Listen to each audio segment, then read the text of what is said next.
Assalamu alaikum, dear student. This is Professor Yasir. Today we are going to study an important topic of first year commerce. First year commerce का एक important topic, first year commerce का subject business math का एक important topic discuss करेंगे, जो कि है interest. Interest एक अहम टॉपिक है पेपर के पॉइंट ऑफ व्यू से। इंटरेस्ट के ऊपर एमसीक्यूज भी काफ़ी पूछे जाते हैं और शॉर्ट क्वेश्चन आंसर में ज़रूर एक सवाल पूछा जाता है सिंपल इंटरेस्ट के रिगार्डिंग। ठीक है, सबसे पहले समझते हैं कि इंटरेस्ट है क्या। Interest, the increase in the given amount of investment over a period of time is known as interest. कह रहा है कि अगर आप इन्वेस्टमेंट करते हैं, अगर आप किसी भी लेट सपोज अगर आप किसी बैंक में इन्वेस्टमेंट करते हैं तो जो उसमें इंक्रीज होता है over a period of time वो इंटरेस्ट कहलाता है।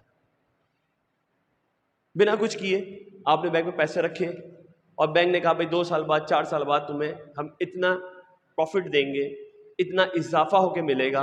वो जो इजाफा है, वो जो प्रॉफिट है, वो जो मार्कअप है, वो है interest. Definitely interest, it is सूद, इट इज रिबा, it is prohibited in Islam. तो बिल्कुल हमें इससे बचना चाहिए। लेकिन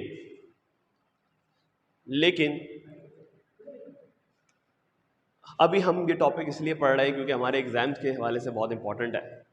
एमसीक्यूज इस पे आते हैं, इस पे हमारे पास शॉर्ट क्वेश्चन आंसर आते हैं।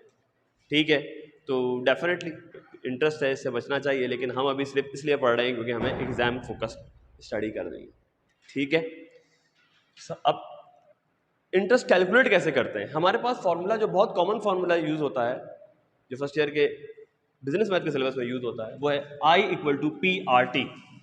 अब I equal to P R T में I क्या है, P क्या है, R क्या है, T क्या है, इसको एक्सप्लेन करने के लिए मैंने एक क्वेश्चन लिया है। क्योंकि जब तक प्रैक्टिकली चीज़ों को समझाया नहीं जाएगा नहीं समझ में आएगा, क्योंकि आपको पता है maths is all about calculation. तो क्वेश्चन लिया है हमने, find simple interest if ₹3 lakh invested in a bank for 5 years at 9% rate of interest. कि हमें 3 लाख रुपए दिए गए हैं जो हम एक बैंक में इन्वेस्ट कर रहे हैं, कितने साल के लिए, 5 साल के लिए, और बैंक का रेट ऑफ इंटरेस्ट कितना है बेटा, 9%। आपसे कहा जा रहा है कि फाइंड करो सिंपल इंटरेस्ट। अब सिंपल इंटरेस्ट से यहां पे एक चीज और आती है कि यार कोई और टाइप भी है इंटरेस्ट की। जी हाँ, बिल्कुल है, कंपाउंड इंटरेस्ट। लेकिन वो अभी हमारा आज का टॉपिक नहीं है। इंशाल्लाह नेक्स्ट वीडियो में कंपाउंड इंटरेस्ट को डिस्कस करेंगे। लेकिन अभी फोकस करते हैं कि सिंपल इंटरेस्ट कैसे कैलकुलेट किया जाता है। और ये जो सिंपल इंटरेस्ट का फॉर्मूला है I equal to P R T, इसमें वैल्यूज कैसे पुट की जाती है, राइट। तो सवाल समझे आप, एक और दफा एक्सप्लेन कर दूं। कह रहा है find simple interest. Simple interest मालूम करना है कि अगर 3 लाख रुपए आप किसी बैंक में इन्वेस्ट कर रहे हैं, कितने साल के लिए, 5 साल के लिए, और रेट ऑफ इंटरेस्ट कितना है, 9%। ठीक है, डाटा लिखेंगे हम सबसे पहले। और डाटा में हमारे पास जो चीज़ गिवन है, हमारे पास P गिवन है। P क्या है, प्रिंसिपल अमाउंट। P क्या है, प्रिंसिपल अमाउंट जो आपको गिवन है वो कितना है, 3 लाख। 3 लाख वो रुपए हैं जो आप बैंक में इन्वेस्ट करने लगे हो। फिर है T क्या है, time in years. Time in years आपको गिवन है, आपको बताया जा रहा है कि आप ये 3 लाख रुपए कितने साल के इन्वेस्ट कर रहे हो, 5 years के लिए। R क्या है, rate of interest. Rate of interest कितना है, रेट ऑफ इंटरेस्ट जो बैंक इंटरेस्ट रेट ऑफर कर रहा है वो है 9%। हमेशा जब भी परसेंटेज में गिवन हो, फॉर्मूले में पुट करने से पहले 9% को आप 100 से डिवाइड कर देंगे तो आपके पास वैल्यू आ जाएगी 0.09। इसको आप फॉर्मूले में यूज करोगे। और लास्टली क्या पूछा गया आपसे, I पूछा गया है जो कि है सिंपल इंटरेस्ट। ये हमें फाइंड आउट करना है बेटा। ठीक है, फॉर्मूला यूज करेंगे हम I equal to P R T. P क्या है, 3 लाख जैसे हमने ऊपर मेंशन किया। R क्या है, रेट ऑफ इंटरेस्ट 0.09। T क्या है, टाइम इन ईयर्स जो कि 5 years।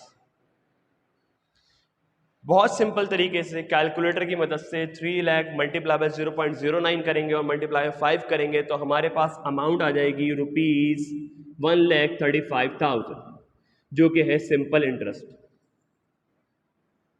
It means that we have receive 1,35,000 as a interest after 5 years from the bank. कि हमें बैंक जो है 5 साल बाद 3 लाख रुपए पे 1,35,000 रुपए इंटरेस्ट देगा।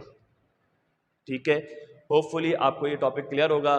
Please subscribe my channel, share and like my channel. इंशाल्लाह नेक्स्ट वीडियो में एक और अहम टॉपिक लेके हाजिर होंगे। Thank you.